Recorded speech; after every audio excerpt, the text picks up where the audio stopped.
The notification sound from my phone should have been innocent enough.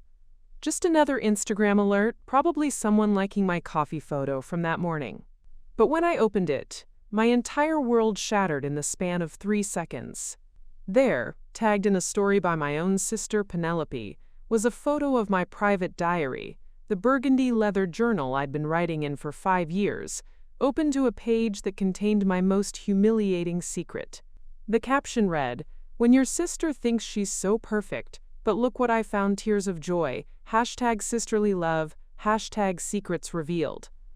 Before we jump back in, tell us where you're tuning in from, and if this story touches you, make sure you're subscribed, because tomorrow I've saved something extra special for you. But that wasn't even the worst part.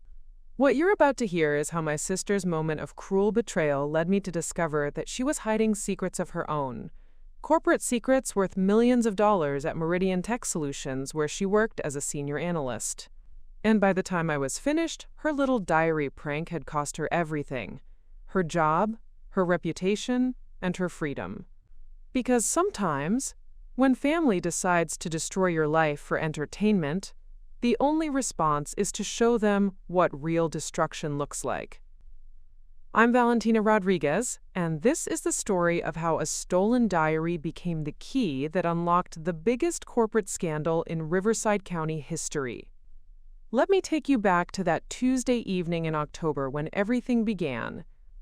I had just returned to my apartment in Willowbrook after a particularly exhausting day at the marketing firm where I work.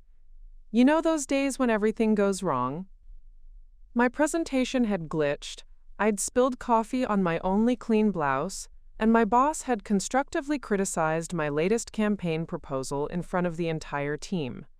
I was emotionally drained, and all I wanted was to curl up with a cup of chamomile tea and write in my diary, the one place where I could be completely honest about my feelings, my fears, and my dreams. That diary had been my sanctuary since college. Its pages held everything: my struggles with anxiety after Dad's car accident, my complicated feelings about my ex-boyfriend Trevor who'd cheated on me with my former best friend, my secret dream of starting my own boutique marketing agency, and yes, even my most embarrassing moments. Like the time I'd accidentally sent a love letter meant for my crush to my elderly neighbor Mr. Patterson instead. Or when I'd gotten food poisoning at my company's annual gala and spent the entire evening hiding in the bathroom while my colleagues thought I was networking. The diary lived in my bedroom dresser, tucked safely behind a stack of sweaters in the second drawer. I'd never had any reason to worry about its security. After all, who would violate someone's privacy like that? Who would read another person's most intimate thoughts without permission? Apparently, my sister Penelope would. See, Penelope had borrowed my spare apartment key 3 weeks earlier when she needed to water my plants while I was visiting our grandmother in Portland. I'd trusted her completely. We'd always had what I thought was a close relationship, despite our differences. She was the extroverted marketing director at a high-tech company, the one with the perfect Instagram feed and the designer handbags. I was the quieter one, more thoughtful, preferring small gatherings to big parties. But I'd never imagined she harbored any resentment toward me. That Tuesday, she'd apparently let herself into my apartment while I was at work. Later, I would piece together her movements from my building security footage that would become crucial evidence in ways I never could have predicted. She'd entered at 2:17 p.m., stayed for exactly 43 minutes, and left with what I thought was just a shopping bag. What I didn't know was that inside that bag was my diary, along with several other personal items she'd borrowed without asking. The Instagram story that destroyed my sense of security wasn't just a simple photo. Penelope had carefully photographed the most mortifying entry I'd ever written, a detailed account of my panic attack during a work presentation 6 months earlier, where I'd hyperventilated so badly that I'd passed out in front of 40 colleagues and woken up in the company's first aid room. I'd written about how humiliated I felt, how I'd considered quitting, how I'd cried in my car for an hour afterward. It was my lowest moment, something I'd shared with no one except those blank diary pages. But Penelope hadn't stopped there. She'd posted it to her Instagram story, which had over 3,000 followers, including many people from our hometown of Cedar Falls, several of my work colleagues, and even some of my college friends. She'd tagged me, ensuring that anyone who knew both of us would see it. The comments were already rolling in, laughing emojis, OMG dying responses, and worst of all, screenshots being shared to other platforms. My phone was buzzing nonstop, notifications from Instagram, text messages from friends asking if I was okay, and missed calls from numbers I didn't recognize. Someone had already taken screenshots and shared them on Twitter. My most private, vulnerable moment was becoming public entertainment, and my own sister, the person who was supposed to protect me, support me, love me unconditionally, had orchestrated the entire humiliation. I sat on my couch, staring at the screen, feeling something I'd never experienced before. It wasn't just anger or hurt or betrayal, though those emotions were certainly swirling through me like a tornado. It was something deeper, colder, more calculating. It was the realization that if Penelope was willing to violate my privacy and destroy my reputation for a few laughs and social media engagement, then perhaps she wasn't the person I thought she was. And if she wasn't the person I thought she was, what else didn't I know about her? That question would soon lead me down a rabbit hole that would expose secrets far more damaging than anything written in my diary. Because while Penelope was busy laughing at my personal struggles, she was hiding professional secrets that would make my panic attack story look like a minor inconvenience. Secrets about insider trading, about confidential client data being sold to competitors, about a corporate conspiracy that reached all the way to the executive level at Meridian Tech Solutions. But I'm getting ahead of myself. At that moment, sitting in my apartment with my phone buzzing incessantly and my most private thoughts being turned into public mockery, I had no idea that my sister's betrayal would ultimately lead to the downfall of one of the most respected tech companies in our region. I had no idea that her cruel joke would cost her not just her six-figure salary, but potentially her freedom. All I knew was that the person I'd trusted most in the world had just shown me exactly who she really was. And for the first time in my life, I was ready to show her who I really was too. The notification sound chimed again. Another tag, another share, another comment laughing at my pain, but this time, instead of feeling smaller, I felt something inside me harden and sharpen. This was war. Penelope just didn't know it yet. Preparing and narrating this story took us a lot of time, so if you are enjoying it, subscribe to our channel, it means a lot to us. Now back to the story. The full scope of Penelope's betrayal didn't hit me all at once. It unfolded like a slow-motion car crash, each new discovery more devastating than the last. After seeing that initial Instagram story, my hands trembling, I forced myself to scroll through her entire social media presence from the past week. What I found made my stomach drop to the floor.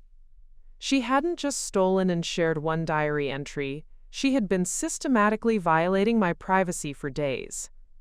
Hidden in her Instagram highlights, buried in a folder labeled Family Fun, were 7 different photos of my diary pages. 7.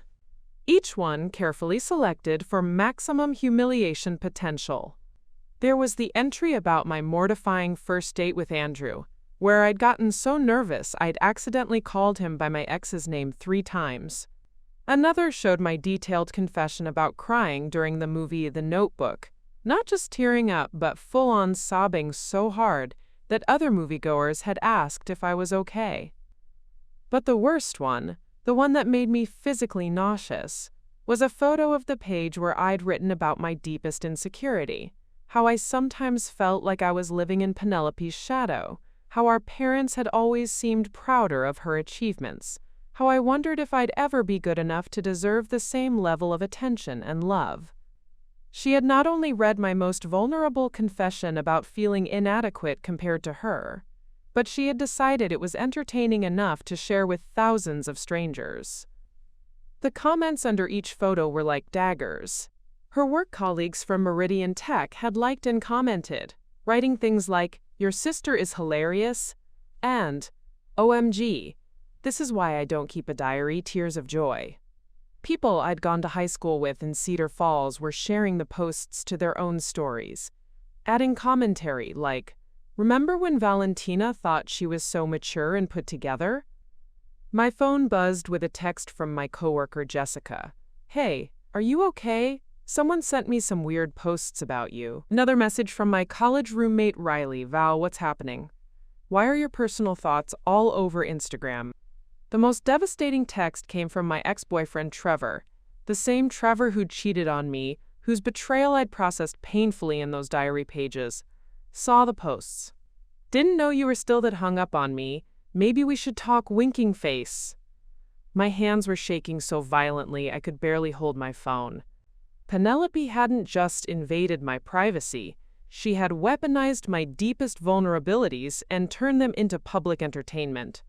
Every private thought, every moment of self-doubt, every painful memory I'd worked through in the safety of those pages had been transformed into content for her social media feed. But then I noticed something that made my blood run cold. In the corner of one of the diary photos, partially visible, was a timestamp from her phone showing not just the date she'd posted it, but when she'd taken the photo. The first picture had been taken 8 days ago. The second, 6 days ago. She hadn't just impulsively grabbed my diary and shared one embarrassing entry. She had been planning this for over a week, carefully selecting the most damaging passages, strategically timing the releases for maximum impact. This wasn't a moment of poor judgment or sibling rivalry gone too far. This was calculated psychological warfare. I scrolled further back through her social media history looking for clues I might have missed. That's when I found the video that nearly broke me completely. Posted to her TikTok account 3 days earlier was a recording of her reading aloud from my diary, complete with exaggerated dramatic voices and mocking commentary. The video had 47,000 views and 8,200 likes. In it, she was sitting in what looked like her office at Meridian Tech, clearly recognizable by the company logo on the wall behind her. "So my sister thinks she's this deep, intellectual person," she said to the camera, holding up my diary. But listen to this entry about her profound realization during yoga class. She then proceeded to read, in a ridiculous fake philosophical voice, my reflection about finding inner peace during a particularly difficult meditation session after Dad's accident. The comments on the TikTok were even worse than Instagram. Strangers were dissecting my personality, making assumptions about my mental health, and creating memes out of my private thoughts. Someone had even created a compilation video using clips from Penelope's recording, set to circus music. But it was what happened next that changed everything. As I sat there, devastated, and trying to figure out how to stop this digital nightmare, my phone rang. It was my grandmother Estelle, the woman who'd raised both Penelope and me for 2 summers when our parents went through their rough patch. Her voice was gentle but concerned. "Mija, I just got a call from Mrs. Henderson next door. She said people on Facebook are sharing some very personal things about you. Are you all right?" The realization hit me like a freight train. This wasn't just affecting my immediate social circle. Penelope's entertainment had spread so far that it had reached our 78-year-old grandmother in Portland, 3 states away. The humiliation had crossed generational and geographic boundaries. Extended family members, family friends, people from our old neighborhood, they were all now privy to my most private thoughts. "Abuela," I whispered, my voice cracking. Penelope took my diary and put it all over the internet. The silence on the other end of the line stretched for what felt like an eternity. Finally, Estelle spoke, and her voice carried a weight I'd never heard before. "That girl has forgotten who she is and where she comes from. Privacy is sacred, Mija. What she's done, this is not how family treats family." After hanging up with my grandmother, I sat in my apartment as the sun set over Willowbrook, Staring at the empty space in my dresser drawer where my diary used to live, the magnitude of the violation was overwhelming. Penelope hadn't just read my private thoughts. She had turned my most vulnerable moments into viral content for strangers to mock and judge. But as I sat there in the growing darkness, something began to crystallize in my mind. If Penelope was capable of this level of calculated betrayal against her own sister, what was she capable of doing to people who weren't family? If she was willing to violate the most basic principles of trust and privacy for social media likes, what kind of person was she in her professional life? And that's when I remembered something that had been nagging at the back of my mind. In that TikTok video, when she was reading from my diary, there had been papers on her desk. Official-looking documents with the Meridian Tech logo. Confidential stamps. Client names I recognized from news articles about major corporate deals. For the first time since this nightmare began, I felt something other than pain and humiliation. I felt curiosity. And beneath that curiosity, something much more dangerous was beginning to grow. If Penelope wanted to play games with secrets, maybe it was time she learned that she wasn't the only one in the family who knew how to uncover them. Sitting in my apartment that night, staring at the evidence of Penelope's systematic destruction of my privacy, I realized this wasn't the first time she had weaponized my vulnerabilities against me.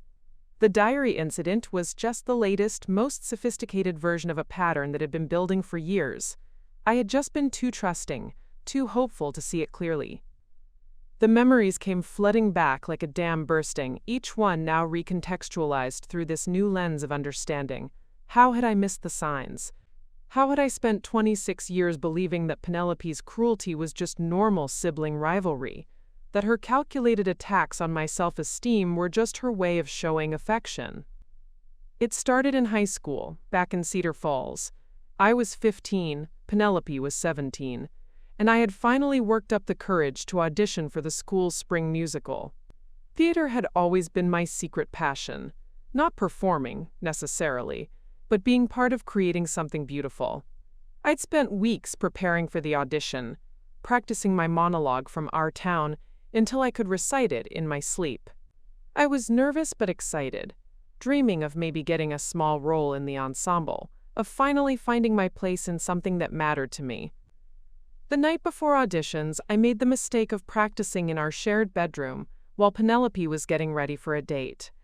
I thought she was being supportive when she offered to help me run through the monologue one more time, giving me feedback on my delivery.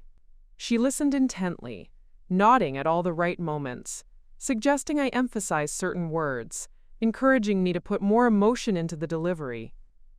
What I didn't know was that she was recording me on her phone. The next day, as I stood in the school hallway psyching myself up for auditions, I heard laughter coming from the popular kids' table in the cafeteria.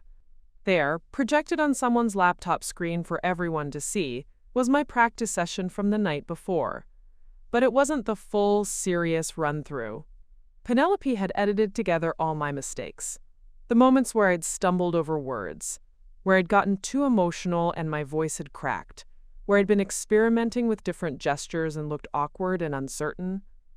The video was titled My Sister's Big Broadway Dreams, and it had already been shared to the school's unofficial Facebook page. Students I barely knew were coming up to me in the hallway, mimicking my gestures, repeating lines from my monologue in exaggerated, mocking voices. By lunchtime, Our Town had become our joke, and I was the punchline. I never showed up to auditions.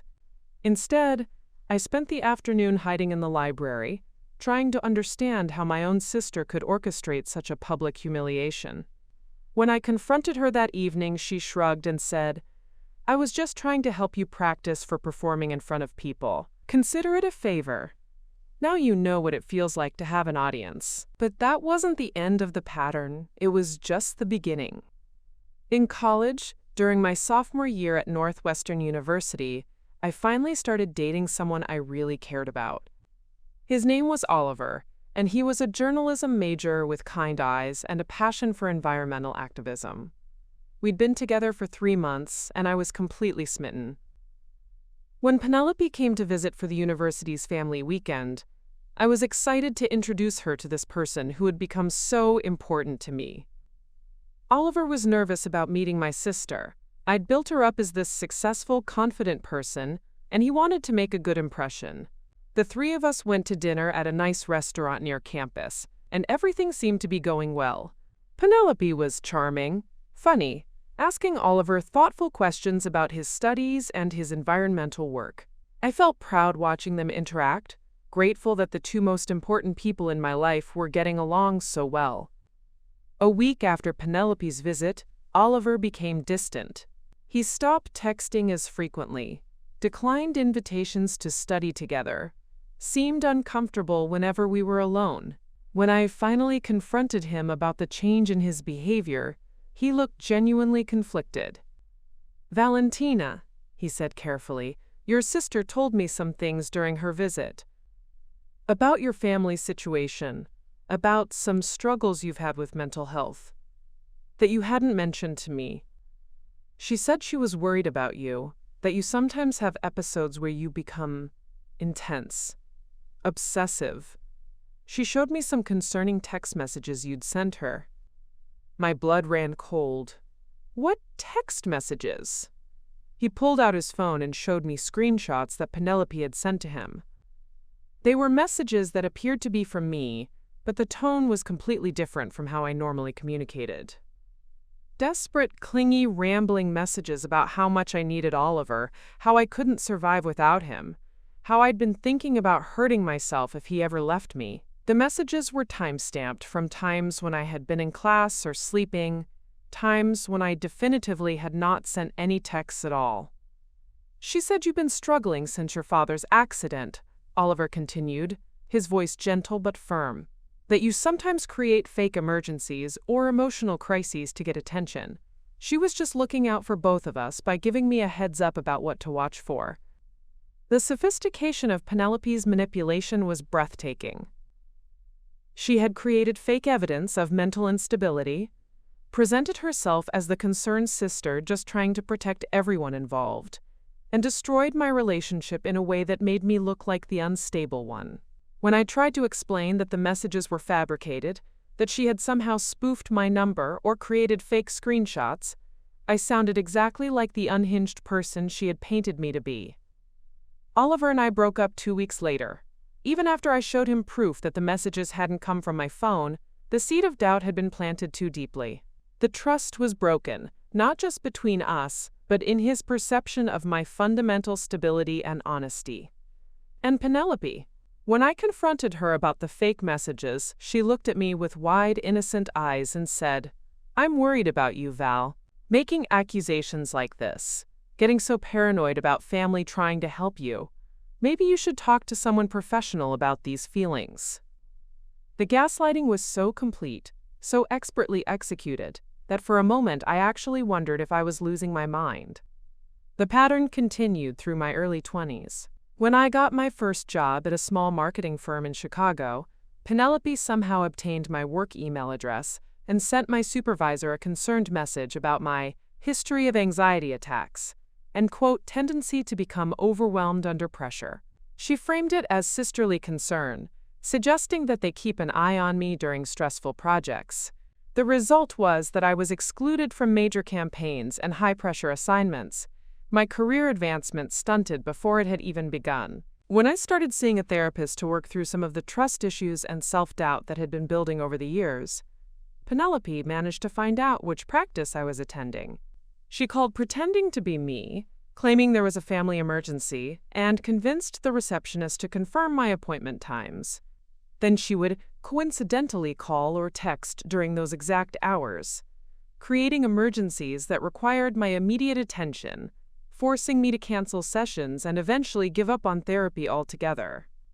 Every time I tried to build something meaningful in my life, relationships, career opportunities, personal growth, creative pursuits, Penelope found a way to undermine it. And she did it all while maintaining the facade of being the loving, successful older sister who was just looking out for me. Looking back now, I could see the escalating pattern clearly. Each attack had been more sophisticated than the last, more public, more damaging. The high school theater incident had taught her that humiliation was an effective weapon. The fake text messages showed her that she could manipulate not just my reputation, but my relationships by creating false evidence. The work email incident demonstrated that she could reach into my professional life and sabotage my career prospects. And now, the diary incident was the culmination of everything she had learned about destroying me. It was personal, it was public, it was viral, and it used my own words, my actual vulnerabilities, not fabricated ones, against me. She had finally perfected the art of weaponizing my trust against me. But as I sat there in my Willowbrook apartment, surrounded by the digital wreckage of my privacy, I realized something that Penelope had overlooked in her years of psychological warfare. Each attack had also taught me something about her methods, her motivations, her weaknesses. She was skilled at manipulation, yes, but she was also reckless. She left digital footprints, she got overconfident, and most importantly, she had revealed something crucial about her character. If she was willing to do all of this to someone she was supposed to love unconditionally, what was she willing to do to people who meant nothing to her? People like her clients at Meridian Tech Solutions, people whose trust she held in a professional capacity, people who had no idea that the woman handling their confidential information was someone who viewed privacy as a weapon to be used against anyone who threatened her sense of superiority. For the first time in over a decade, I wasn't thinking about what Penelope might do to me next. I was thinking about what she had already done to others, and what I might be able to do about it. The moment that shattered whatever remained of my naive hope that this could be resolved like a normal family conflict came at 2:47 a.m. on a Wednesday night, exactly 6 days after the first diary post went viral. I was lying in bed, staring at the ceiling, unable to sleep because my mind kept cycling through memories of every cruel thing Penelope had ever done, when my phone buzzed with a notification that made my heart stop. It was an email from my boss, Natasha Hartwell, sent from her personal account with a timestamp showing she had written it just minutes before.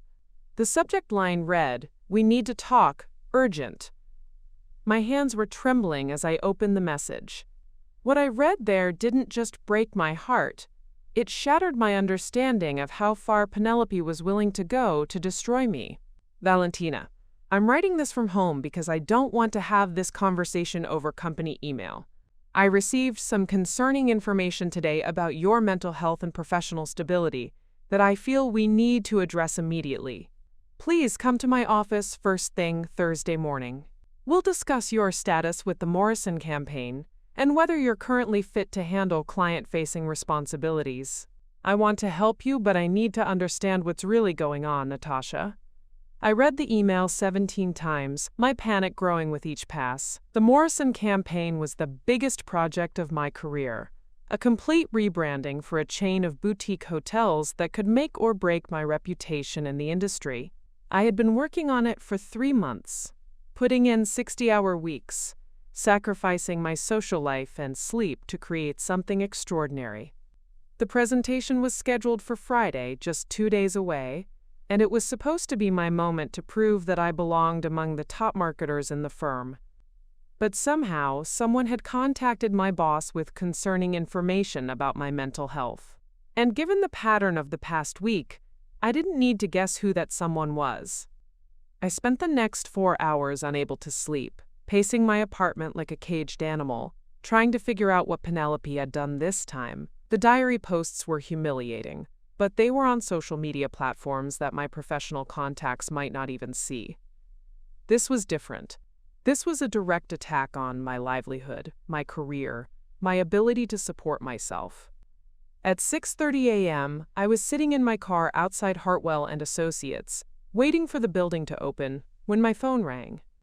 It was my coworker Miranda, and her voice sounded strange, careful, like she was walking on eggshells. "Hey Val, I'm calling before work because I wanted to give you a heads up about something. Natasha got a call yesterday from someone claiming to be your sister. Whoever it was had some pretty detailed information about you, your employee ID number, your project assignments, even your college graduation date.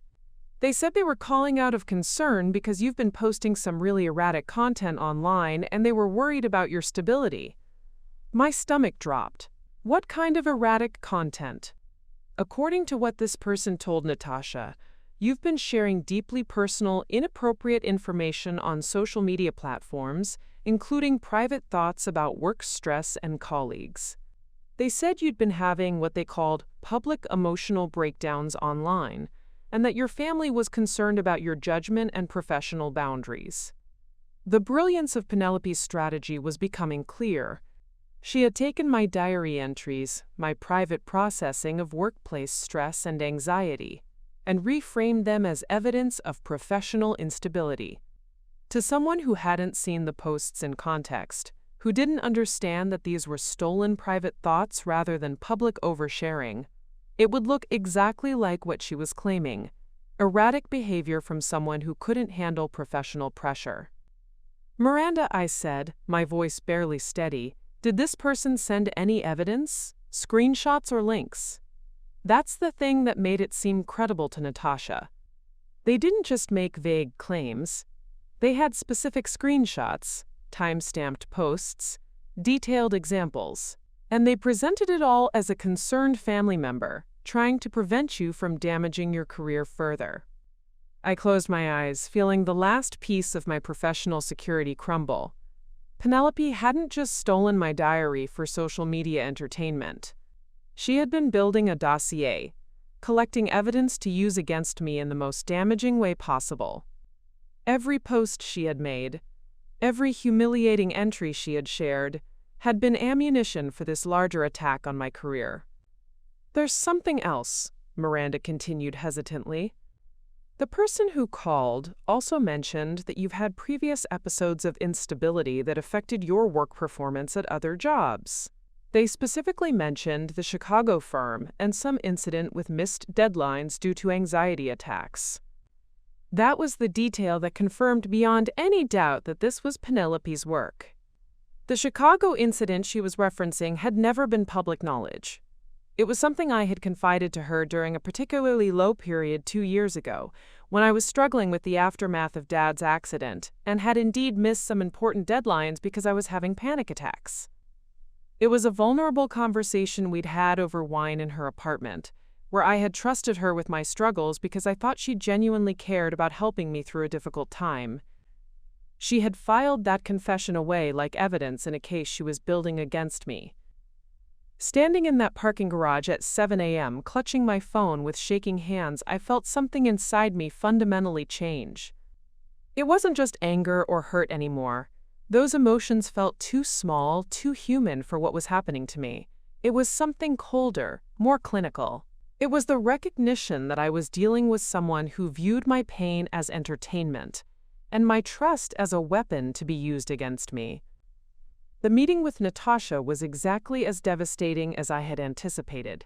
She was kind but firm, explaining that while she valued my work, she couldn't ignore concerns about my stability, especially when they came with such detailed documentation. She showed me printed screenshots of my diary entries that Penelope had apparently emailed directly to the company's HR department, along with a cover letter expressing family concern about my ability to handle professional stress. The Morrison campaign was reassigned to my colleague Derek, effective immediately. I was placed on probationary status pending a psychological evaluation and would be limited to low-stakes projects until further notice. The presentation I had spent 3 months perfecting would be delivered by someone else, taking credit for my work while I was treated as a liability too dangerous to trust with important clients. I sat in my car after that meeting, staring at the company building where my career had just been destroyed, and felt something I had never experienced before. It wasn't despair. Despair implied that I still believed in the possibility of justice within normal parameters. This was something beyond that. It was the understanding that Penelope had declared war on my entire existence, and that responding with normal human emotions and conventional conflict resolution was not just inadequate but dangerous. She had proven that she would use any trust I placed in her as ammunition against me. She had demonstrated that she viewed my professional success as a threat that needed to be eliminated. She had shown that there were no boundaries she wouldn't cross, no relationships she wouldn't poison, no aspects of my life she wouldn't weaponize if it served her purposes. And in doing so, she had taught me the most valuable lesson of my life, that sometimes the people who hurt you the most also give you the clearest view of who they really are. That evening, instead of crying or calling friends for support or trying to figure out how to repair the damage to my career, I did something different. I opened my laptop and began researching everything I could find about Meridian Tech Solutions, their client base, their recent projects, and their internal structure. I wasn't looking for comfort or validation or even understanding anymore. I was looking for vulnerabilities. Because if Penelope wanted to play a game where we destroyed each other's professional lives using private information as weapons, then it was time she learned that she wasn't the only player who could do research. The war she had started was about to become a war she couldn't win. She just didn't know it yet. The transformation didn't happen overnight, but it was complete. For the first time in my adult life, I stopped thinking like someone who hoped for the best in people and started thinking like someone who planned for the worst. If Penelope had taught me anything through years of systematic psychological warfare, it was that information was power, and the person who controlled the most damaging information controlled the outcome of any conflict. So I became a student of corporate investigation. I started with the basics, using publicly available resources that any journalist or competitor might access. Meridian Tech Solutions website painted the picture of a cutting-edge technology consultancy specializing in data analytics and cybersecurity solutions for Fortune 500 companies. Their client roster was impressive: Blackstone Financial, Zenith Pharmaceuticals, Aurora Energy Systems, and at least a dozen other major corporations that regularly made headlines in the business press. But websites only tell you what companies want you to know. I needed to dig deeper.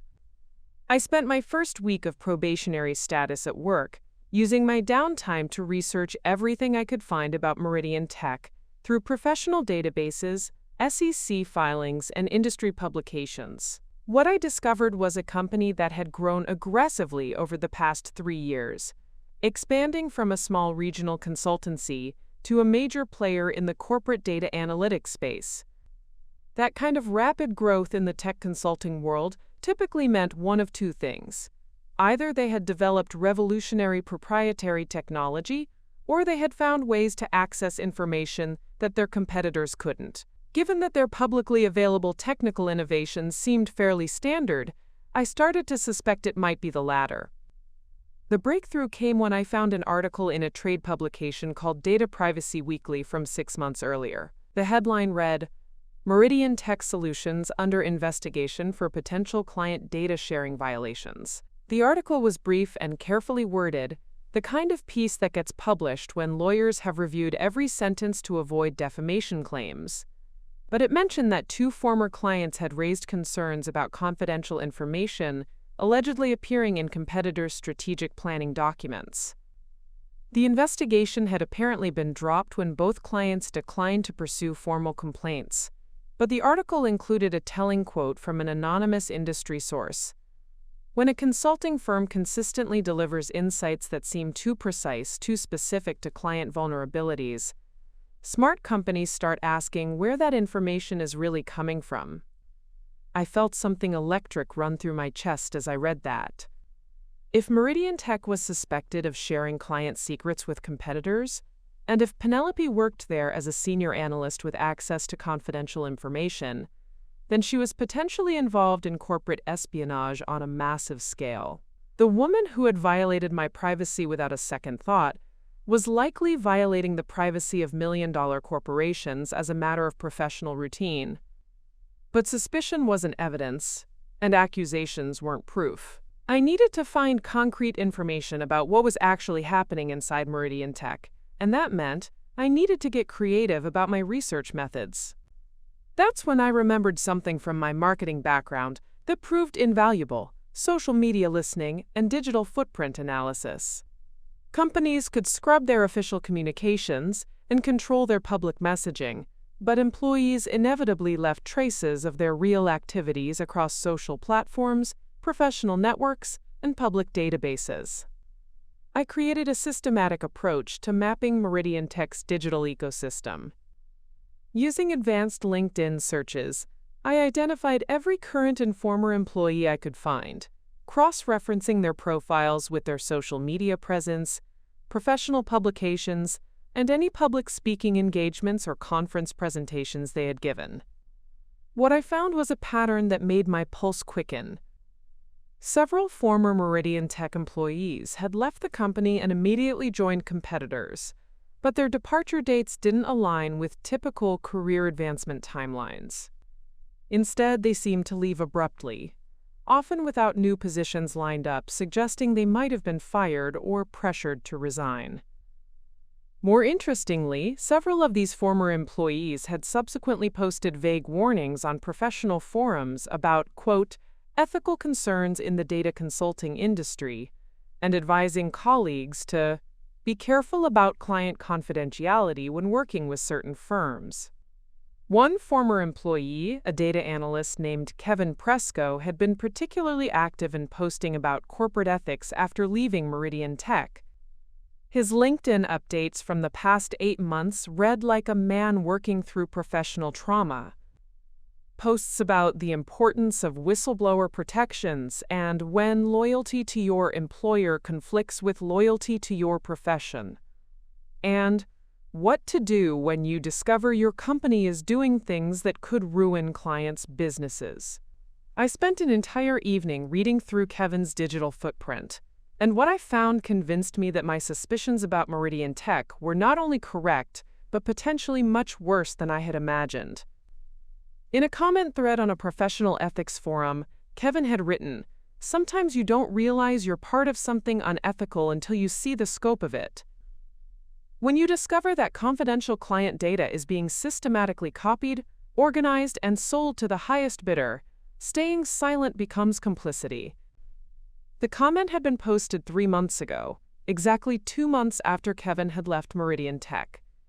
But Kevin wasn't the only former employee dropping hints about unethical practices. I found similar patterns in the social media activity of at least 6 other former Meridian Tech workers. Cryptic posts about corporate accountability, sudden career changes away from data consulting, and in 2 cases, complete disappearances from professional social media altogether. The picture that was emerging was of a company that had built its rapid growth on a foundation of corporate espionage, systematically stealing client secrets and selling them to competitors.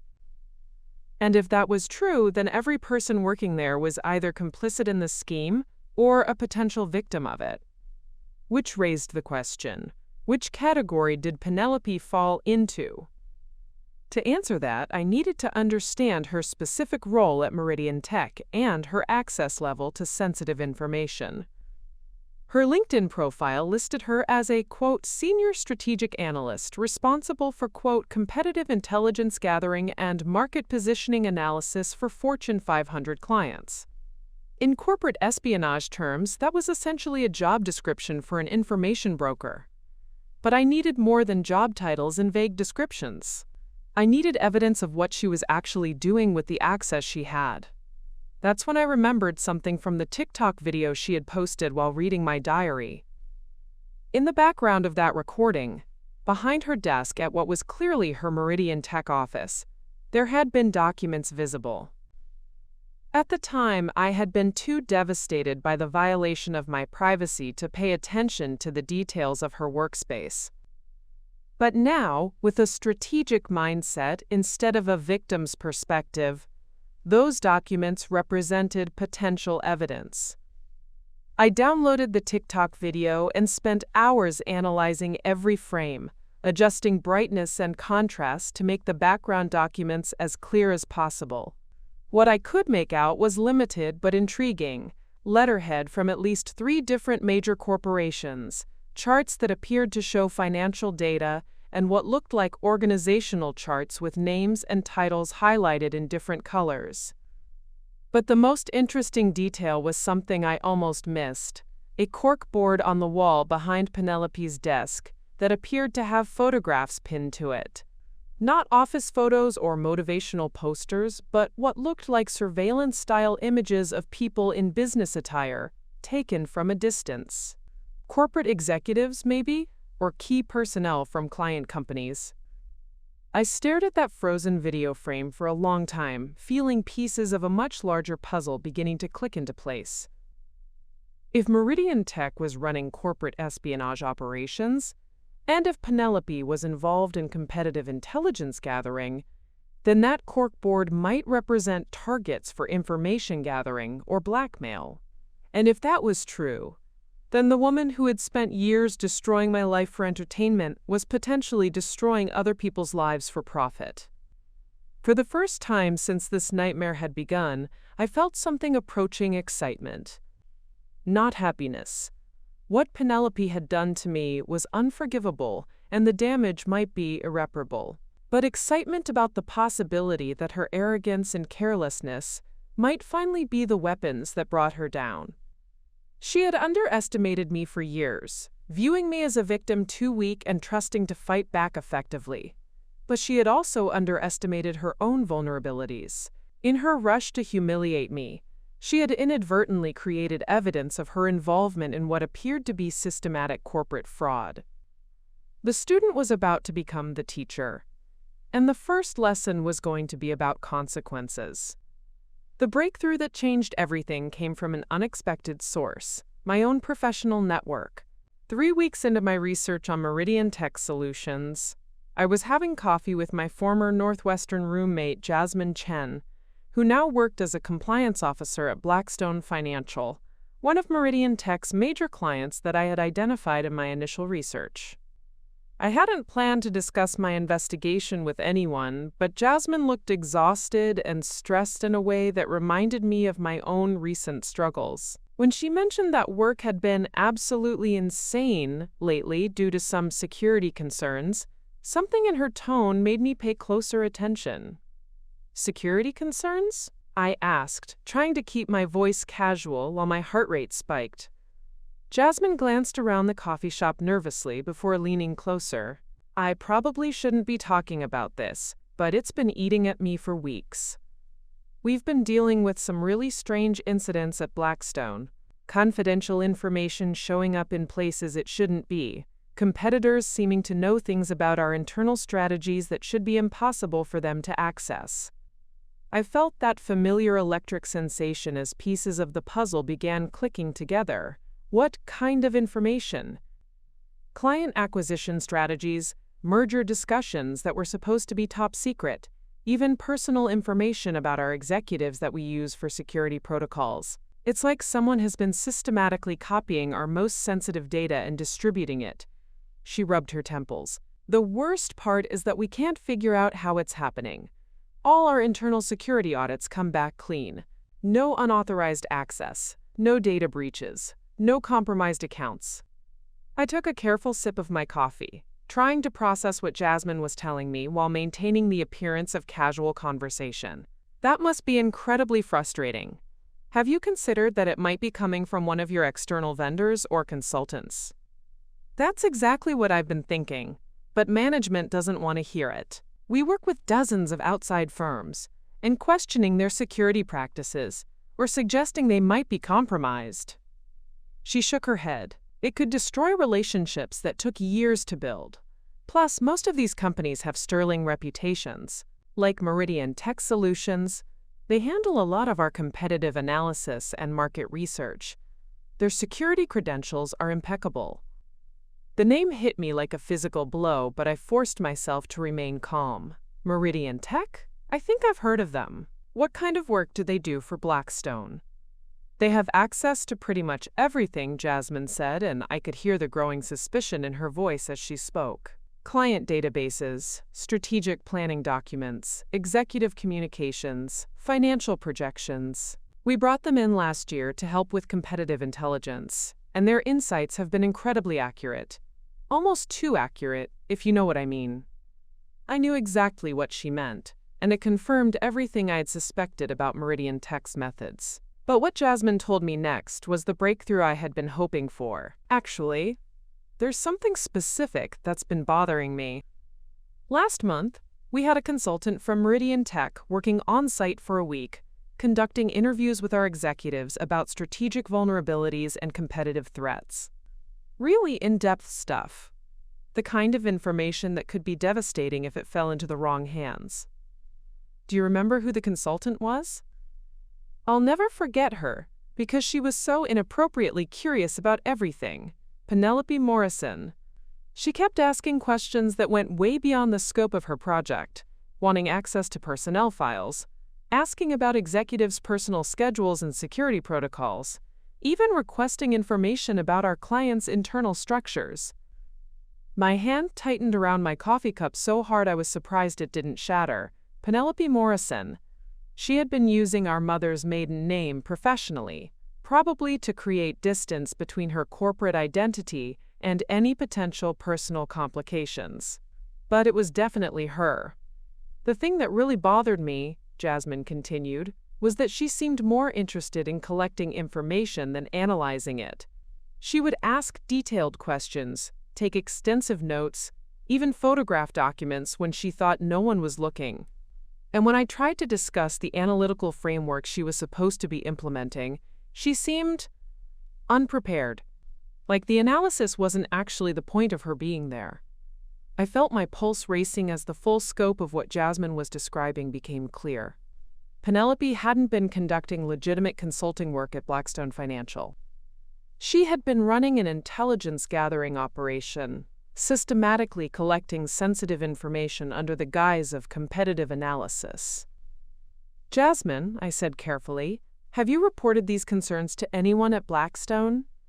I tried bringing it up with my supervisor, but the response was basically, Meridian Tech has an excellent reputation, their work has been valuable, and we shouldn't jeopardize the relationship over vague concerns.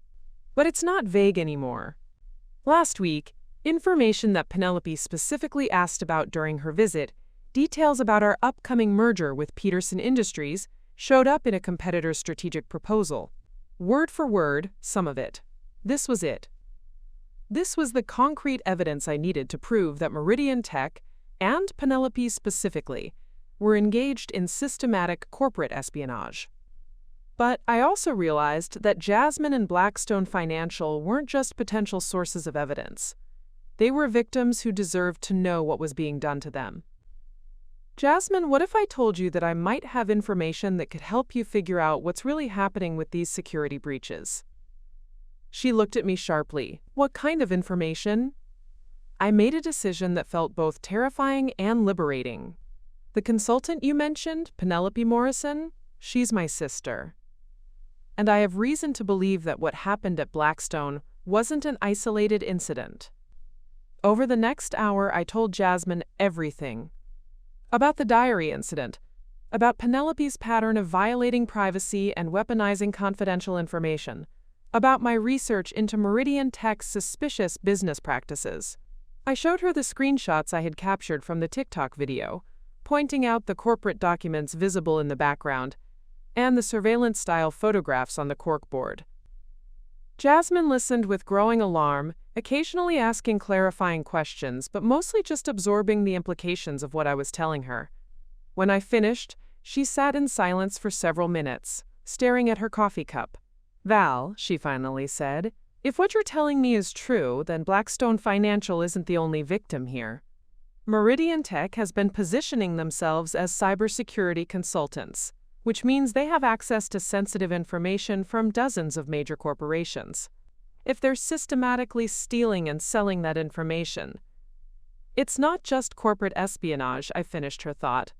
It's one of the largest data theft operations in corporate history. Jasmine nodded slowly. And your sister is right in the middle of it. Which means, I said, feeling the pieces of my plan beginning to crystallize, that she has access to evidence that could bring down the entire operation. And if she's been careless enough to leave corporate documents visible in social media posts, she's probably been careless in other ways too. What are you thinking? I looked at Jasmine, this woman whose company had been systematically violated by my sister, whose professional integrity was being threatened by crimes she hadn't even known were being committed against her employer. She deserved justice. Blackstone Financial deserved justice. All of Meridian Tech's victims deserve justice. And I was going to make sure they got it. I'm thinking, I said, that it's time to give Penelope a taste of what it feels like when someone uses your private information against you. Except in her case, the private information she's been collecting is evidence of federal crimes. Jasmine's eyes widened. Are you talking about going to law enforcement? I'm talking about gathering enough evidence that law enforcement won't have any choice but to act. Penelope taught me that information is power, and that the person who controls the most damaging information controls the outcome. She just never considered the possibility that someone might use those lessons against her. For the first time since this nightmare had begun, I wasn't thinking about revenge in personal terms. I was thinking about justice in professional terms. And I was thinking about making sure that every corporation, every executive, every employee who had been violated by Meridian Tech's criminal operation would see the people responsible held accountable. Penelope had spent years teaching me that privacy was something that could be weaponized against the people you were supposed to love. Now it was time to teach her what happened when you weaponized privacy against people with the resources to fight back. The plan that would ultimately bring down Meridian Tech Solutions began to take shape in Jasmine's compliance office at Blackstone Financial 3 days after our coffee shop conversation. We had agreed to meet after hours when the building was mostly empty, giving us the privacy we needed to discuss what was essentially a counterintelligence operation against a corporate espionage ring. Jasmine had spent the intervening days quietly documenting every instance of suspicious information leakage at Blackstone, creating a timeline that painted a damning picture of Meridian Tech's activities. What she showed me was even more extensive than I had imagined. Look at this pattern, she said, spreading out printed documents across her desk. Every major security breach at Blackstone correlates directly with Meridian Tech's access to specific information. When they were brought in to analyze our West Coast expansion strategy in March, our competitor Titan Financial submitted a proposal to the same target clients within 2 weeks, using language that was almost identical to our internal planning documents. She pointed to another set of documents.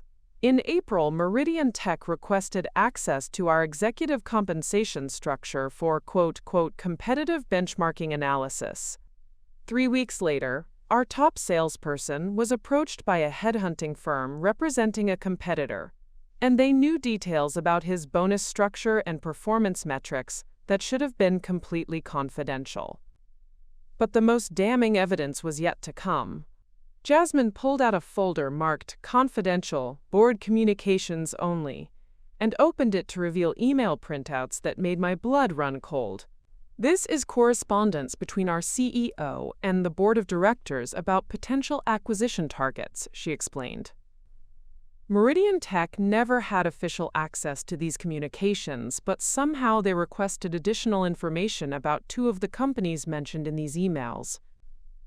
When I asked how they knew to investigate those specific targets, their response was vague and evasive. I studied the emails, noting the dates and the specific companies mentioned. Jasmine, if Meridian Tech had access to board-level communications without authorization, that's not just corporate espionage. That's potentially a federal crime involving securities fraud and insider trading. Exactly. And I think I know how they're getting access to information they're not supposed to have.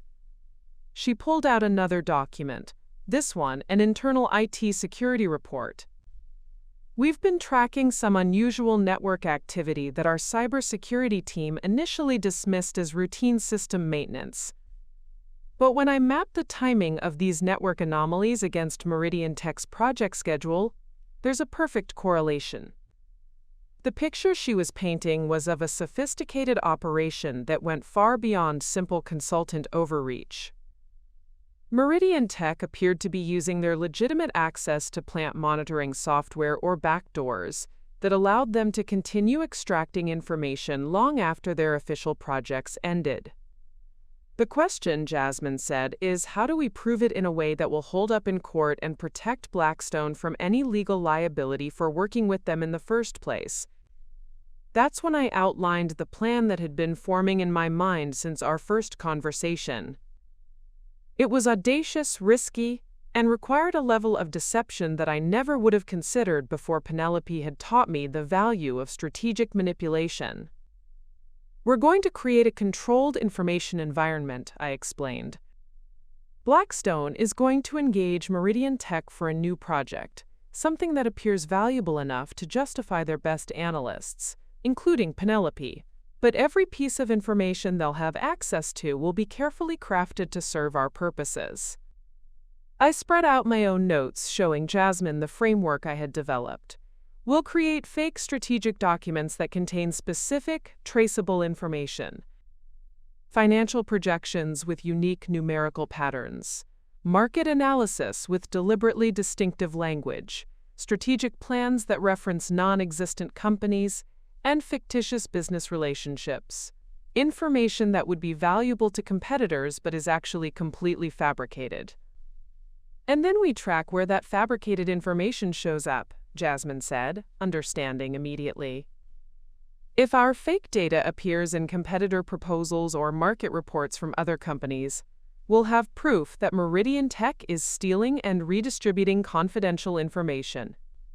Exactly, but we're going to take it one step further. I pulled out the screenshots I had enhanced from Penelope's TikTok video, pointing to the surveillance photos on her office corkboard. Based on what I've observed about Penelope's methods, I suspect she's not just collecting corporate data. She's collecting personal information about executives and key personnel, probably for blackmail or manipulation purposes. I outlined the most crucial part of the plan. We're going to include fake personal information about fictional Blackstone executives in the project materials. Embarrassing personal details, compromising financial information, the kind of material that someone running a blackmail operation would find irresistible. Jasmine was quiet for a long moment, absorbing the implications.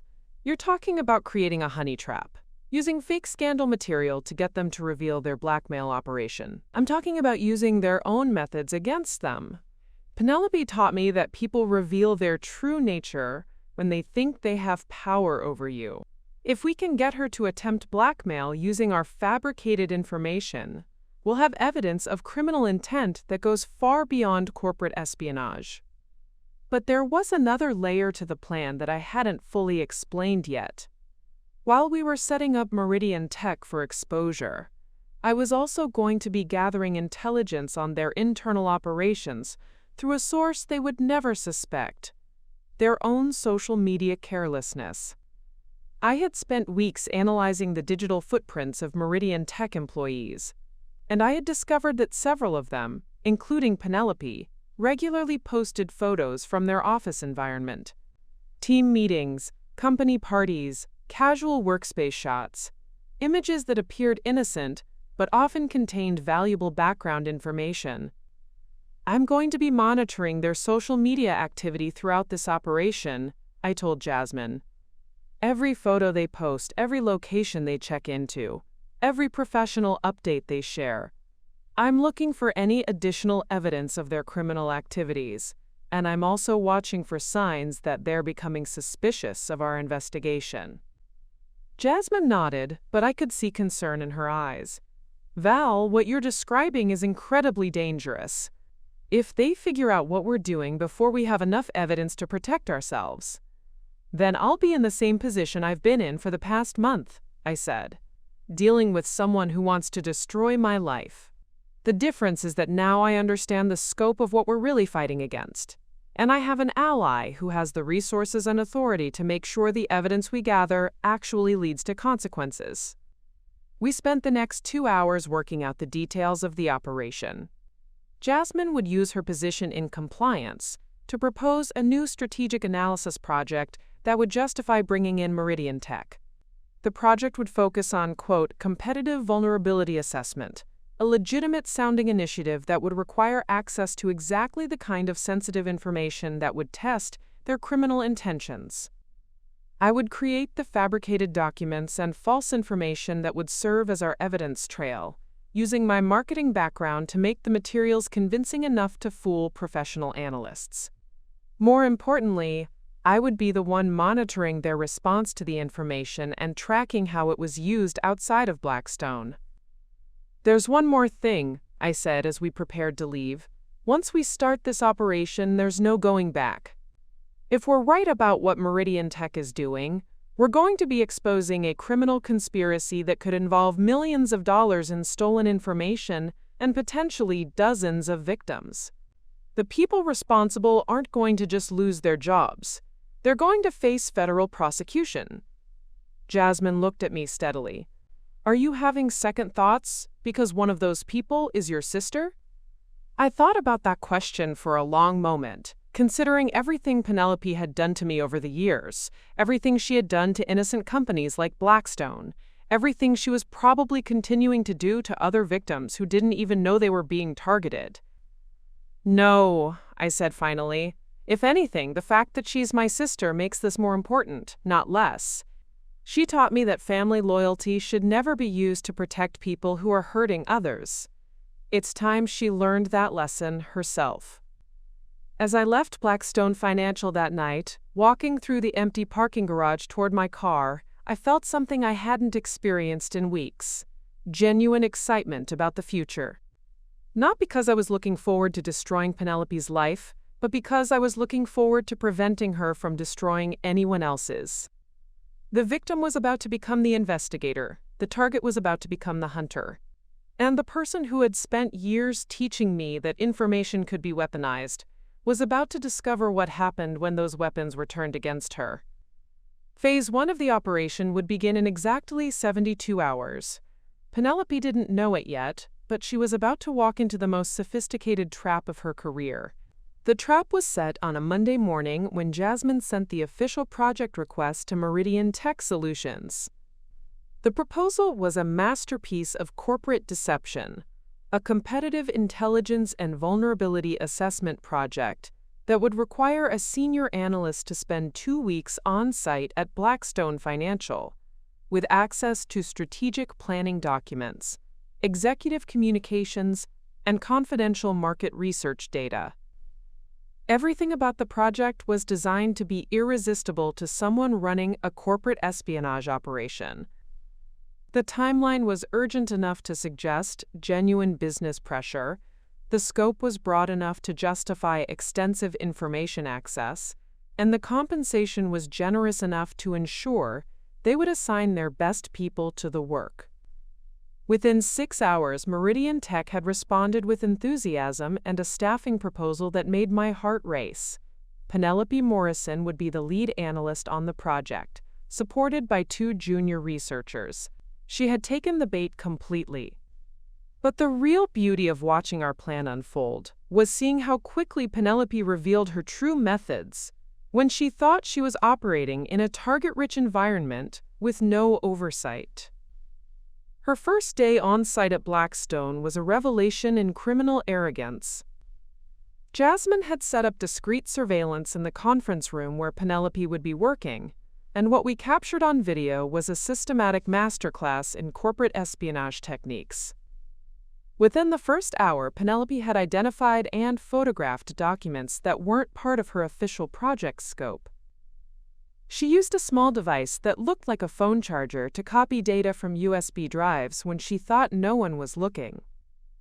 Most damaging of all, she spent her lunch break accessing Blackstone's internal network, using credentials that had been provided for limited research access, but she was clearly attempting to navigate to restricted areas of the system.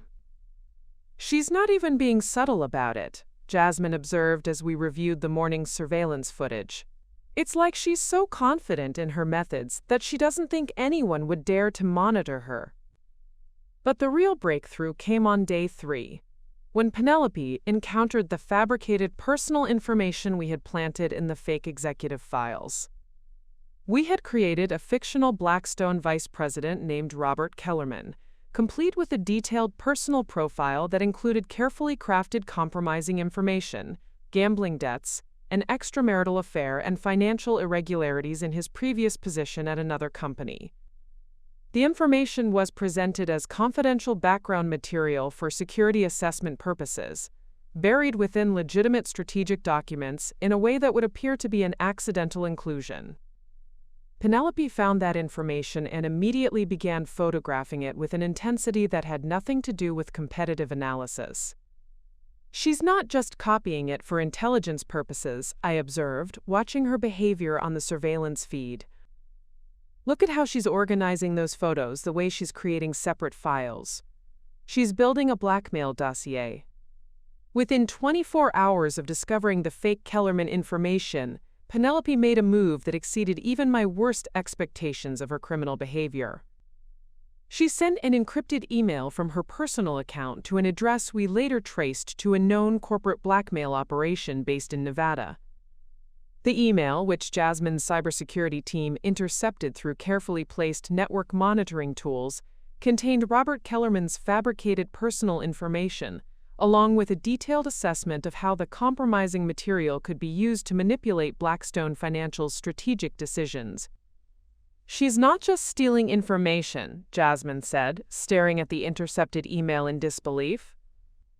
"She's actively participating in a blackmail network that targets corporate executives."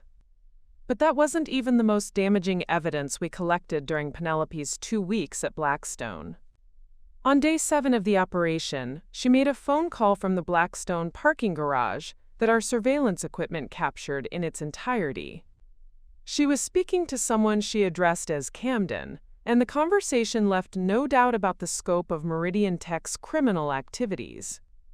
"The Blackstone intelligence is even better than we expected," she said. "Not just financial data and strategic plans, but personal vulnerabilities we can exploit. I've identified at least 3 executives with material that could be used for leverage, and their security protocols are so weak that we could maintain access indefinitely." Camden's response, which our equipment picked up clearly, was equally incriminating. "Perfect. The clients from our last 3 operations have been asking for more executive-level leverage material. Personal compromises always generate better compliance than corporate threats." They discussed specific details about ongoing blackmail operations targeting executives at companies I recognized from major news coverage: Aurora Energy Systems, Zenith Pharmaceuticals, and at least 4 other Fortune 500 corporations. Penelope provided updates on active leverage situations and received instructions for expanding collection operations at Blackstone. But the conversation that made my blood run cold was when Camden asked about family security protocols. "Are you still clean on personal exposure risks?" he asked. "Completely clean," Penelope replied. "The only potential issue was my sister, but I've already neutralized her ability to cause problems. After the social media campaign and the workplace sabotage, she's too damaged and discredited to be a threat to anything we're doing.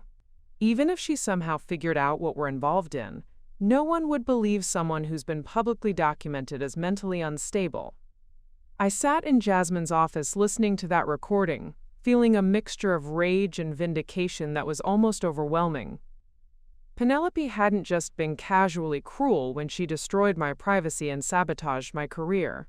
She had been systematically neutralizing me as a potential threat to a massive criminal operation.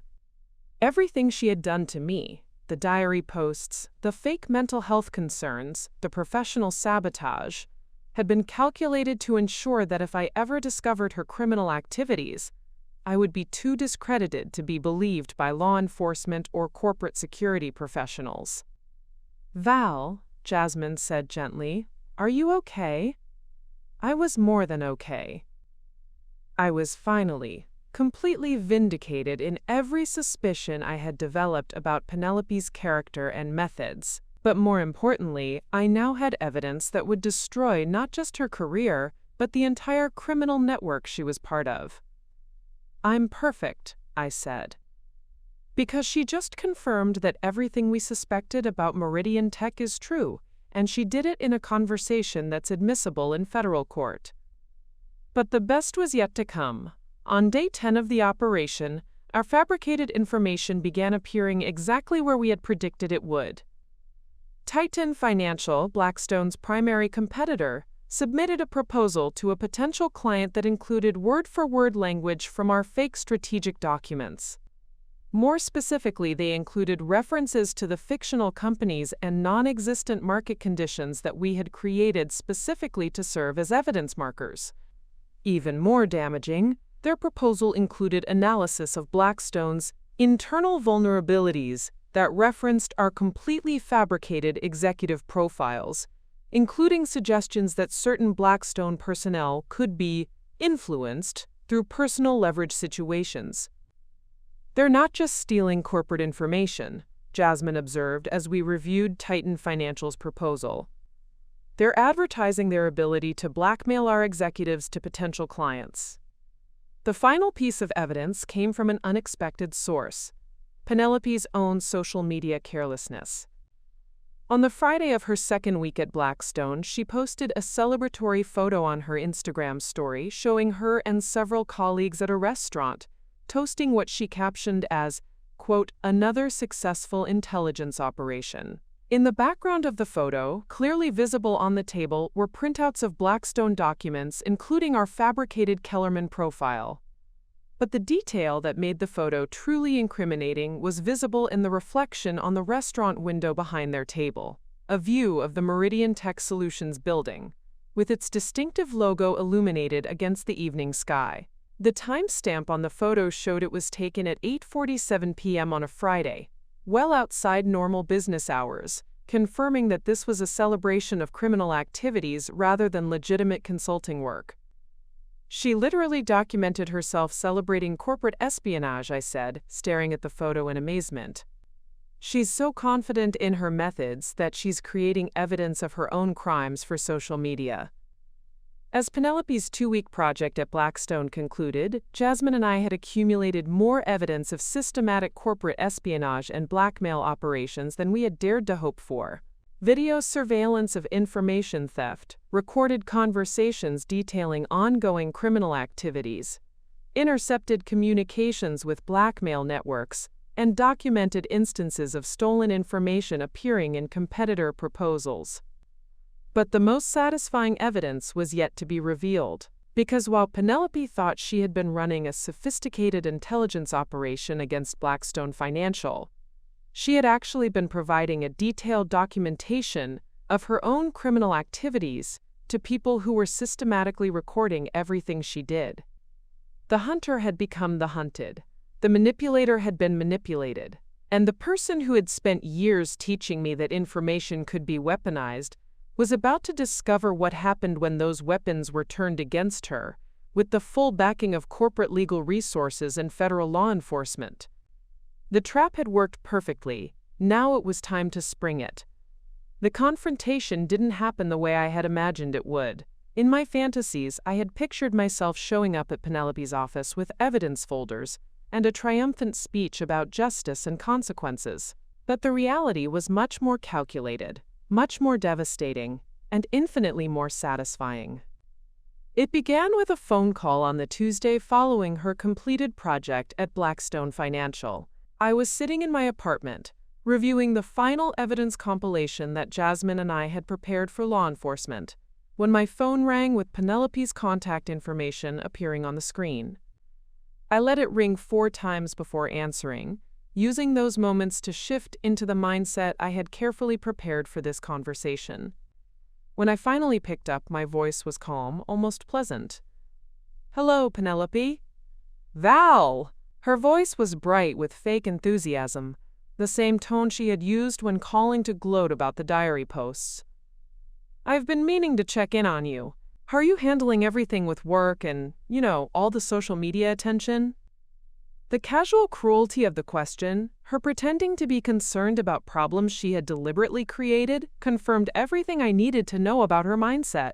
She still believed she was in control of this situation, still thought I was the damaged victim, who posed no threat to her carefully constructed professional life. "Actually, I'm doing much better," I said, I've been focusing on some new projects, learning a lot about corporate investigation and cybersecurity compliance. Really fascinating stuff. There was a pause on the other end of the line. Something in my tone, or perhaps the specific words I had chosen, had registered as slightly off to her. But she was too arrogant to consider that I might pose any real threat. That's great, Val. I'm glad you're finding productive ways to move forward. Her voice had shifted slightly, becoming more cautious. What kind of projects are you working on? Oh, just some consulting work, helping companies identify security vulnerabilities in their information management systems. I've been working with some compliance officers to track unusual patterns in corporate data breaches. I paused deliberately. It's amazing how often internal security problems can be traced back to trusted vendors and consultants who abuse their access privileges. The silence on the other end of the line stretched for almost 10 seconds. When Penelope spoke again, her voice had lost all pretense of sisterly concern. Valentina, what exactly are you saying? I'm saying that I've learned a lot about how corporate espionage operations work. How criminals use legitimate consulting relationships to gain access to confidential information. How they plant monitoring software to maintain unauthorized access. How they build blackmail dossiers on executives to manipulate corporate decisions. I kept my voice conversational, almost academic. I've become quite an expert on these topics, actually. Another long pause. Then, I have no idea what you're talking about. Really? Because I think you do. I think you know exactly what I'm talking about, Penelope Morrison. The use of her professional pseudonym was like a physical blow. I could hear her sharp intake of breath, followed by what sounded like a chair scraping against the floor. How do you know that name? The same way I know about your recent project at Blackstone Financial. The same way I know about your phone conversations with Camden, regarding, quote, active leverage situations. The same way I know about the encrypted emails you've been sending to blackmail networks in Nevada. The silence that followed was different from her previous pauses. This wasn't confusion or caution. This was the silence of someone whose entire world had just shifted beneath their feet. You're lying, she said finally, but her voice lacked conviction. Am I? Should I tell you about the conversation you had in the Blackstone parking garage on day 7 of your project? The one where you told Camden that I had been neutralized as a potential threat because you had damaged my credibility too thoroughly for anyone to believe me? I heard what sounded like Penelope dropping her phone, followed by scrambling sounds as she picked it up again. When she spoke, her voice was strained, almost breathless. That's impossible. There's no way you could know about that conversation. There's no way I could know about a lot of things, Penelope. Like the fact that you've been using your diary destruction campaign against me as a case study for neutralizing potential whistleblowers. Or that you've been selling personal information about Blackstone executives to competitors who specialize in corporate blackmail. Stop. Her voice was sharp now, filled with panic rather than confusion. Stop talking. If you think you know something, if you think you have some kind of evidence, then you need to understand that you're dealing with people who have resources and connections that you can't even imagine. That response told me everything I needed to know about how deep the criminal network went and how seriously they took threats to their operation. But it also revealed something about Penelope that I had suspected but never been able to prove. She was genuinely afraid of the people she was working with. Is that a threat, Penelope? It's a warning from someone who used to care about you. Her voice had taken on a desperate quality. Whatever you think you know, whatever evidence you think you have, you need to forget about it and move on with your life. These people don't just destroy careers, Val. They destroy lives. The way you destroyed mine? What I did to you was just... She struggled to find words that would minimize her actions without admitting to anything criminal. That was just family drama. Stupid sister stuff that got out of hand. This is completely different. No, Penelope, it's exactly the same. You violated my privacy, weaponized my trust, and used confidential information to destroy my reputation and career prospects. The only difference is that now you're doing it to corporations instead of family members and getting paid millions of dollars for it. You don't understand what you're talking about. I understand perfectly. I understand that you turned psychological manipulation into a profitable career. I understand that you've been running systematic blackmail operations against corporate executives. I understand that Meridian Tech Solutions is a front for one of the largest corporate espionage rings in the country. There was a long pause, and when Penelope spoke again, her voice had changed completely. The panic was gone, replaced by something cold and calculating.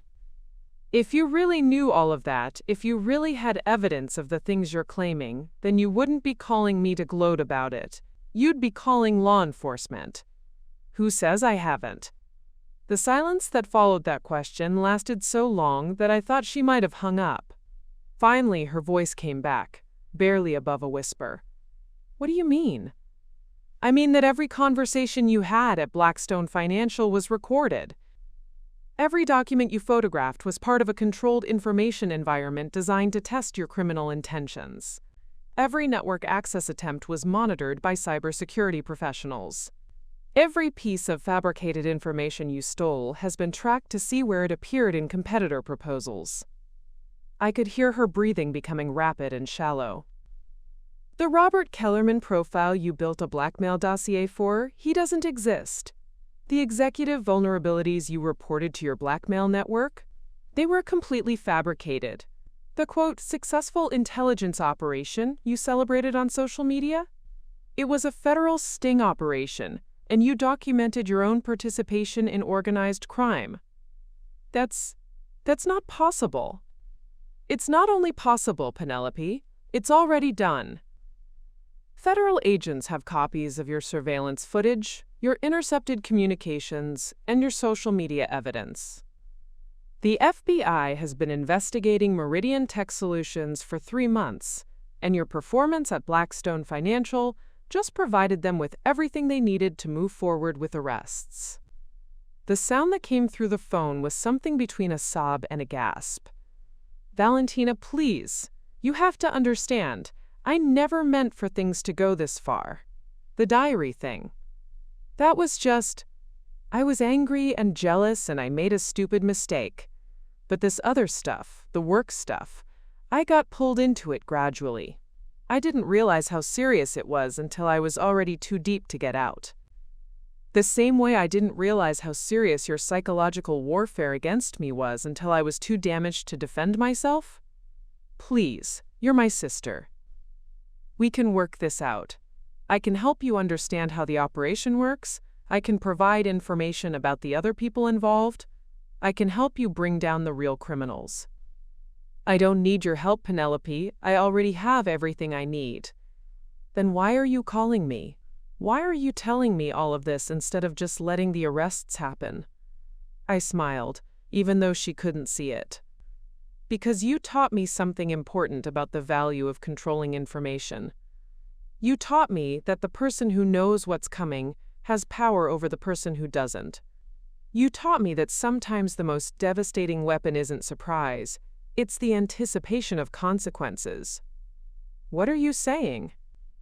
I'm saying that you have approximately 18 hours before federal agents execute search warrants at Meridian Tech Solutions and your personal residence.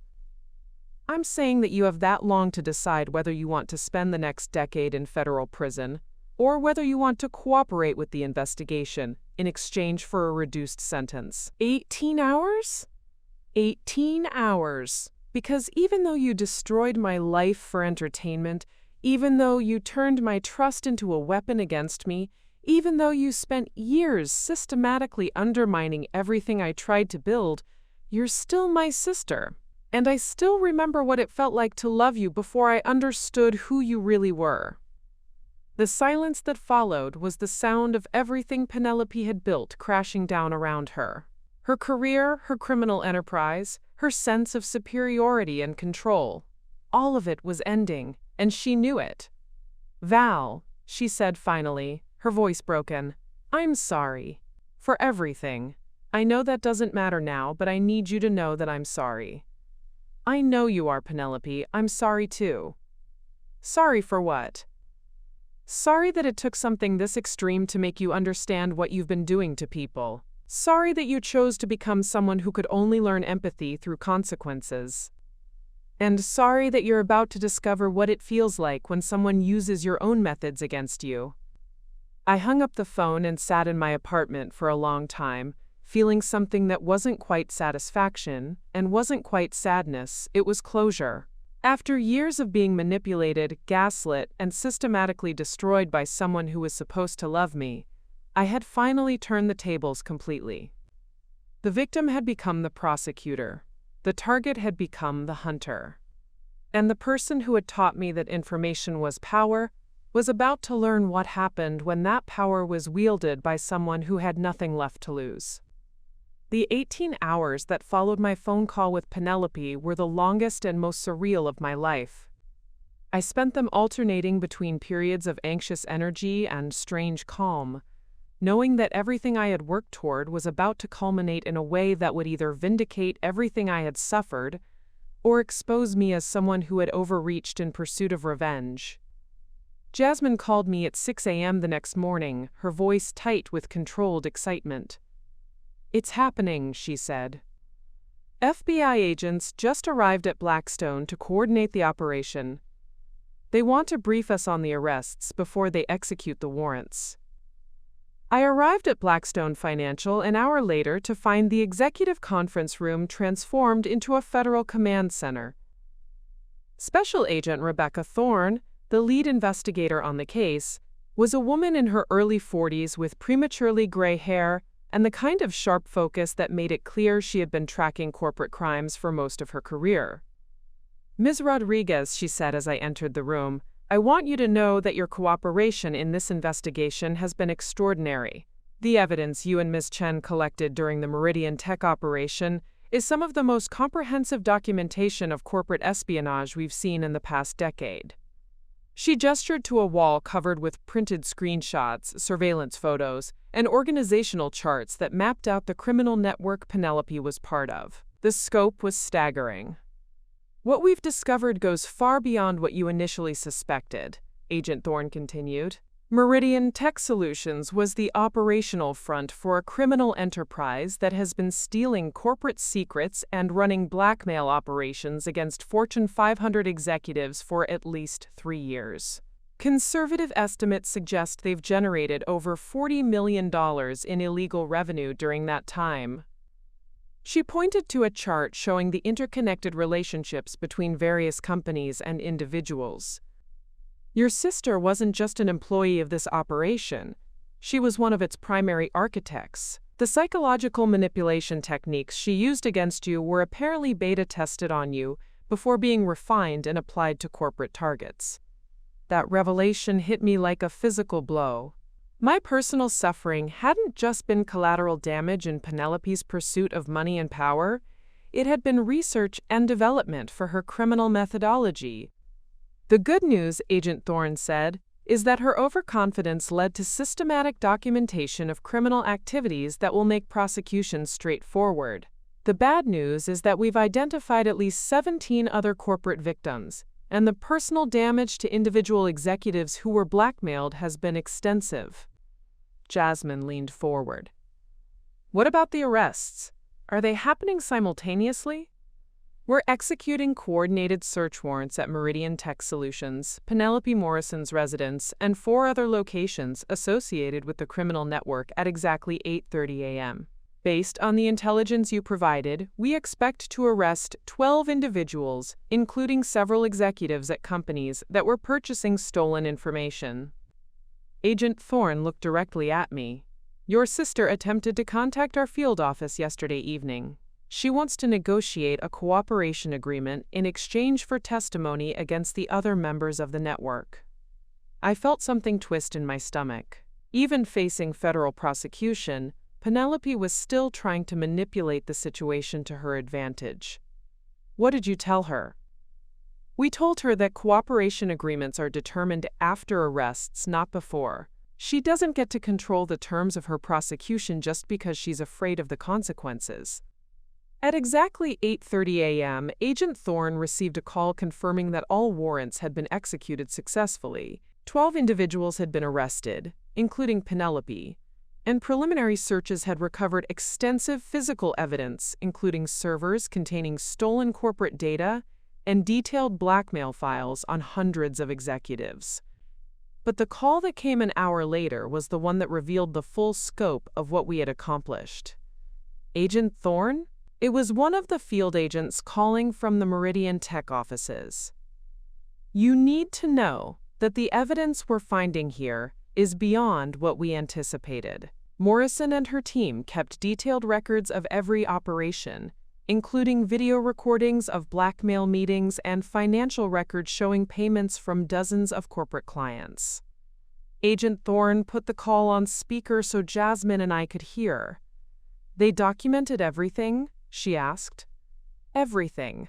It's like they were running a legitimate business, complete with client files, project timelines, and performance reviews. Morrison apparently rated her team members based on how much compromising information they could gather per operation. I closed my eyes, thinking about how Penelope had rated my vulnerability when she destroyed my diary, how she had systematically escalated her attacks to test which methods were most effective. She had been treating real people like research subjects in her development of criminal techniques. There's something else, the field agent continued. We found Morrison's personal files, including a detailed psychological profile she created of her sister. It's labeled Case Study, Neutralizing Family Threats Through Reputation Destruction. It describes the systematic campaign she waged against Valentina Rodriguez as a proof of concept for neutralizing potential whistleblowers in corporate settings. The room went completely silent. Jasmine reached over and took my hand, but I barely felt it. The reality of what Penelope had done was even worse than I had imagined. She hadn't just been cruel to me, she had used my suffering as a blueprint for destroying other people's lives. Agent Thorne cleared her throat. Agent Martinez, please secure those files as priority evidence. Ms. Rodriguez, I'm sorry you had to hear that, but it's important for you to understand that what your sister did to you was premeditated and systematic. This wasn't family dysfunction that got out of hand. It was criminal behavior that happened to be tested on a family member first. The next call came from the field team searching Penelope's residence, and what they reported made my blood run cold. Agent Thorne, we found what appears to be a surveillance room in the basement of Morrison's house.